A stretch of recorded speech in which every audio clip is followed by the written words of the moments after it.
Allahun Azza wa Jall e falenderojmë, prej tij falje dhe ndihmë kërkojmë, salavatet dhe selamet i dërgojmë Muhammedit sallallahu alaihi wasallam, familjes së tij të ndershme, shokëve të tij fisnik dhe gjithë pasuesve të rrugës së tij deri në ditën e gjykimit. Sot do të përmendim ajete dhe hadithe të pejgamberit sallallahu alaihi wasallam, të cilët tregojnë se muslimani asnjëherë nuk është vonë që të kthehet, asnjëherë nuk është vonë që të përmirësohet, dhe se nga ana tjetër muslimanët me krah të qelë duhet që t'i presin vëllezërit e tyre të cilët pendojnë nga gabimet që i kanë. Kjo është tërbije islame, kjo është mesazh islam, të cilën mesazh u adretojnë të dy palëve të muslimanëve. Pala e cila ka bo gabim dhe pala tjetër e cila duhet që ta arsjetoje gabimin dhe duhet që vllain e tij, i cili ka bërë gabim më herët, ta pranoje me zemërgjërsi. Nga se muslimani është të tillë që shpejt pendohet dhe shpejt përmirësohet, pa marrë parasysh se çfarë gabimi ka bërë, por se ai ka iman dhe besim në zemrën e tij, i cili angacmon zemrën dhe shpirtin dhe drejton për ka e mira.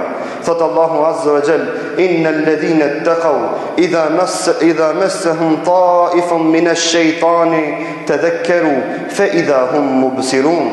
Thot me të vërtetë ata të cilët kanë iman dhe kanë devotshmëri në zemrën e tyre, kur shejtani vjen dhe i gacmon zemrat e tyre, vjen dhe i largon nga rruga e vërtetë dhe e drejtë, tadhakkaru, ju kujtohet atënde, imani i ngacmon dhe va bën me dije se janë gabim. Fe idha hum mubsirun, edhe kur ta shohish ato musliman, më njëherë përmirësohen dhe i qelin syt dhe drejtohen për ka rruga e drejtë dhe e khejrit dhe mundon që me bo punë të mira, me të cilët punë të mira do të i lajnë dhe të fshin punë të këqija që i kanë bo.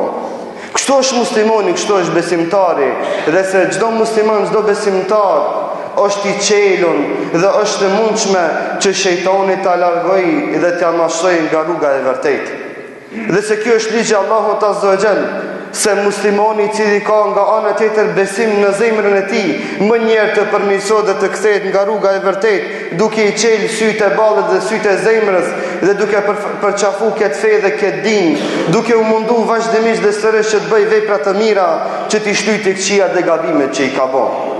Tregojmë rastin e Abu Khaythames, shok dhe sahabi i pejgamberit sallallahu alaihi wasallam, të cilin Allahu Azza wa Jall e pat nderu me pasuri, e pat nderu me familje të ndershme, me shtëpi të mirë dhe kushte luksuze në shtëpinë e tij.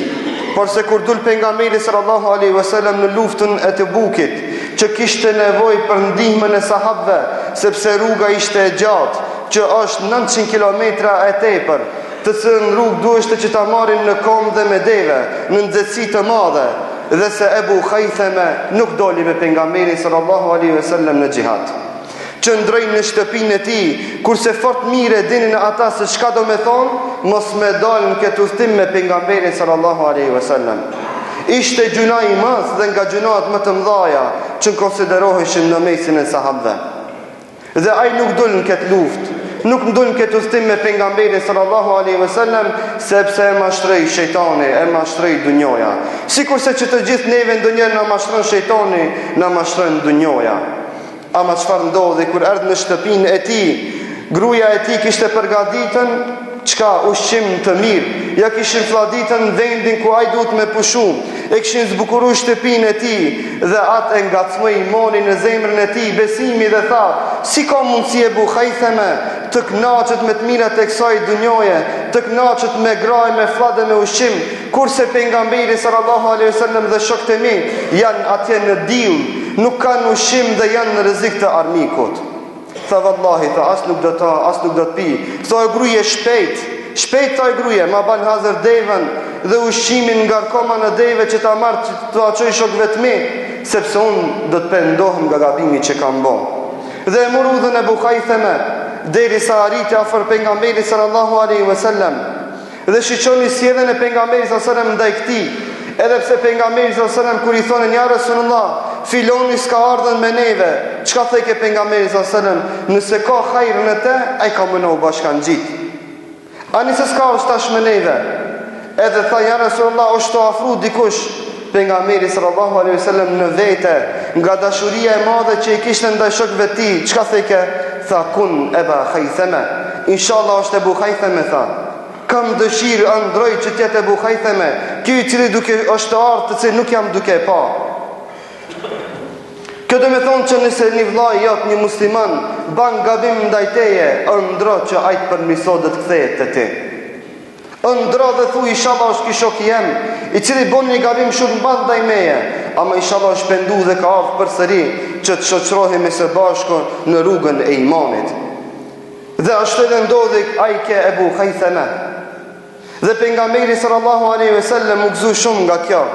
Dhe kur u afroi Ebu Khaytheme afër tij dhe tha: "Uli ya Aba Khaytheme", ose "Uli bi Abi Khaytheme". Kështu që themi na, merhaba, mirë se na erdhe, hoş geldin Ebu Khaytheme, na gëzove shumë, na prune sefa dhe gëzim që na erdhe Ebu Khaytheme. Dhe pejgamberi sallallahu alaihi wasallam filloi që të bëjë dua për te, që të lutet për te, dua të mira dhe pozitive, të cilët duaja freskun zemrën e Ebu Khaythemes dhe që nuk kuptoi se Ebu Khaytheme është pendu nga gabimi që ka bërë. Muslimani e ka zemrën e butë, ndryshon shumë shpejt, nga se në zemrën e tij ka iman dhe ka besim. Pa marrë parasysh se çfarë gabimi ka bërë, ai përmirësohet shumë shpejt. Por se nga ana tjetër, edhe musliman që janë karshi ati, janë zemërgjon dhe I hapin durt dhe thojnë merhaba, mirë se na erdhe, ani se ki bo keq. E janë radhat e tona dhe bashkangjitjo rrugës imanit dhe besimit. E jona të themi çfarë tive, ki se ka vendin mesin ton, ki se ka vendin në xhami, ki ka kon kështu e kështu, si kimi nazanat. Kjo cilësi nuk është cilësi e muslimanit. Kjo cilësi nuk është cilësi e cila është e marrë nga Kurani dhe Sunetit. Kjo cilësi nuk është cilësi e devotshmërisë, por se është cilësi e xahilietit dhe ignorancës, e cila nuk arsjetohet me asgjë. Por se cilësia e vërtetë e imanijës është që ati që ka bo gabim të aqel krahërorët e mirësaardhjes dhe të thotë mirë se na erdhe, na I shtove grupin, na I shtove xhamatin, na I zbukurove xhamin, na I zbukurove mexhlisin dhe mos ja përmend gabimin dhe mos fillo që t'ja rënditesh gabimin që ai ka bo ndoshta para 20-30 vjetëve. Dhe se kjo është një mesazh që muslimani të bëhet zemërbut, që sa më shpejt të përmirësohet nga gabimi dhe nga ana tjetër musliman të tjerë të hapin krahërorët për të gjithë pa marrë parasysh se çfarë gabime kanë bërë. Lut Allahun azza wa jall të gjithëve neve të na I fal gabimet, të gjithëve neve të na zbusë zemrat, të gjithëve neve të na bashkojnë në rrugën e imanit, rruga e cila është në njën e fjalës la ilaha illa Allah Muhammadur Rasulullah. أقول قولي هذا واستغفر الله لي ولكم فاستغفروه إنه هو الغفور الرحيم.